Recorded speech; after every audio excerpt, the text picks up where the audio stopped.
Welcome to the Training with Kayce podcast, where we explore animal training and living our best lives with animals. I'm Joseph Laughlin, producer of this podcast. And now, here is your host, Kayce Cover. Let's get started. Thanks, Joseph. It's Kayce Cover, and today's podcast is about how to safeguard your integrity. And it's simple, but not always easy. Now, the last two podcasts were about the importance of integrity and what it takes to have integrity. But now, let's talk about the hard part. Why do people lose their integrity? They lose it because there's pressure on them, one way or another, to cut corners, to do less than the best, or to do things that are dangerous or unsavory to our animals. Could be anything from capturing animals illegally to sell them to other people, capturing animals incorrectly in such a way that it endangers them, even the selection of animals, which animals out of a group are taken, why, what are the repercussions going to be to them. It can be because somebody wants money. It can be because they want to have favor with their bosses. It could be because they want to be powerful. It could be because it's just convenient. Just convenient. That's the worst one. So, what do you do? What do you do so that at the end of your career, you're still the same person you were at the beginning of your career? A person who came to work with animals and to better their lives and better the lives of other humans because they have a richer association with animals. So when you're in a system like you work for a zoo or an oceanarium, or you're trying to make money and you know things about animals that you could sell, being a guide or something like that, you're going to want to not make people angry. You're going to want to make lots of money. You're going to want to be successful. And all of these things can seduce you to the dark side when things get tough. So what do you do instead? I think it's all about preparation. So the first thing is carefully consider what your ethical aspirations are and what the limits are and why they're worth upholding. And I'll tell you, for me, I really feel that I was always a good advocate for my animals, that I stood up for them, that I took good care of them. And I think that's borne out by the longevity of the animals that I've worked with.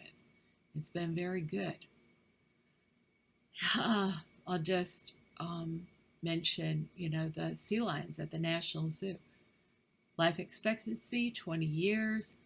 They lived 27 and 31 years, the two that I worked with directly. The two gray seals that I worked with directly had a life expectancy of 30 years. Longevity for a male was 33. My male lived to be 38. My female lived to be 42 or 43. Amazing.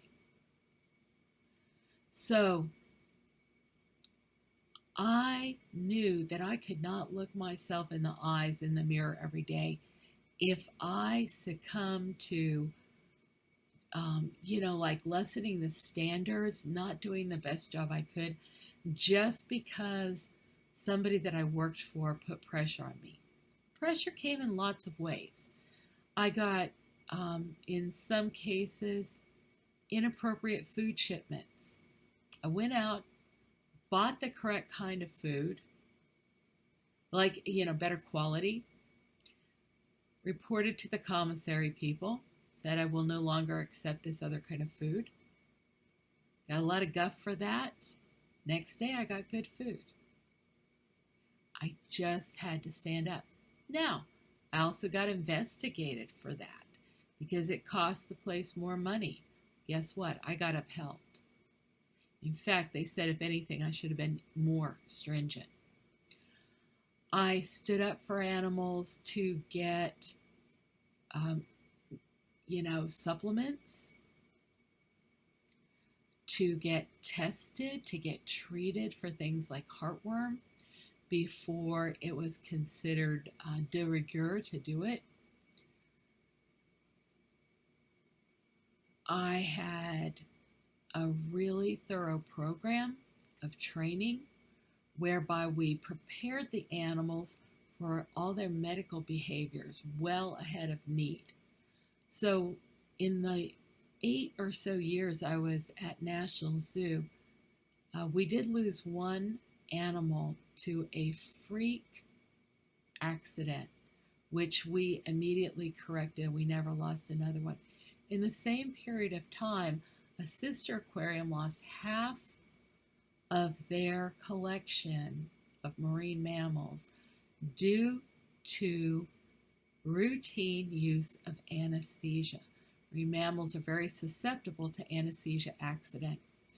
So by having integrity in my teaching program, I was able to protect my animals and also my own integrity.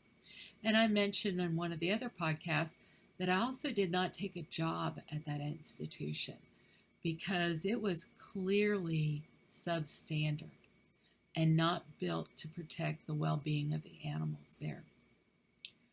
So carefully consider what your ethics are, what the limits are, why they're worth upholding, and then figure out where you might be tempted to compromise your ethical standards. What kind of pressure can be brought against you?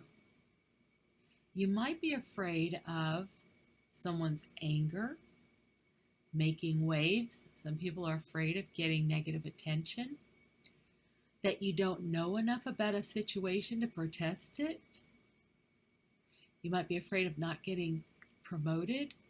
You might be afraid of losing your job. It's not easy to get jobs in our industry. You might be worried that you might not be able to provide for your family. Then decide why it's worth taking these risks. And then get to work to mitigate the risks. So how can you mitigate the risk? Well, to make sure that you could get another job if you needed to, get involved in your profession so others know you firsthand. Publish and present your work, whether it's your work with animals, your research with animals, your willingness to help people on projects. These are all things that you can demonstrate to people ahead of time, okay? Then you can cultivate other skills and work options so that if the worst happened, well, actually the worst isn't getting fired. The worst is seeing an animal that you love suffer or lose its life because you didn't do your part.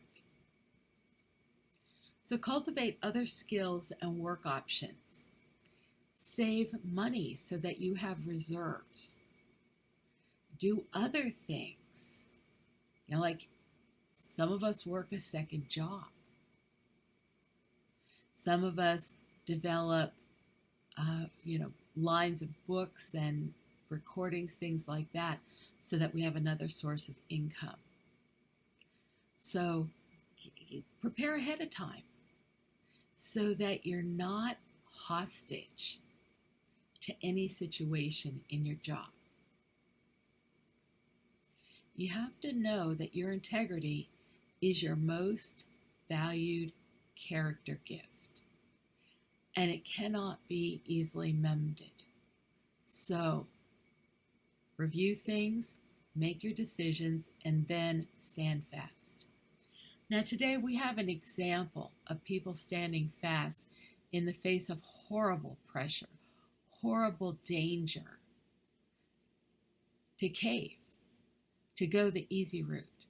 Ukraine citizens are facing horrific odds to save their homes and their country, and nonetheless, many are facing death rather than leaving. They know they'd rather die than compromise their responsibility to their families and their countrymen. Surely, we can refuse to feed substandard food, to cut corners unnecessarily, to be bought out by extremists. Let's do even better than that. Let's pledge to ourselves, in honor of our own integrity, to maintain high levels of husbandry, to share our animals with empathy and appreciation for our visitors. That's one of the biggest reasons we have them, is so that we can ignite the love of these animals in the regular citizens so that they will care about them as much as we do. We can prepare our animals to cope with stress, husbandry procedures, travel, veterinarians, fires, other risks. We can educate ourselves on best practices so that we're part of the solution, not the problem. And that takes a certain level of humility, because I don't care how good we are, things are always changing and expanding. You must be a lifelong student to do your best. We can refuse to do things that we know will endanger our animals for the wrong reasons. Now there's more. Help me, help us by listing your good ideas in the comments, because it'll help other people and we'll add them to the next podcast on this subject. All right, thank you for joining me. Do your homework. Go through and think about these things. Make a decision, because for everything that involves emotions like fear or pride or ego, you really need to prepare ahead of time. Because when you're in the situation and everybody's yelling, do this, do this, do this, or you can feel the money coming or whatever, it's much harder to make the correct decision. Make the correct decision ahead of time and practice saying no. All right, take care and thanks for joining us.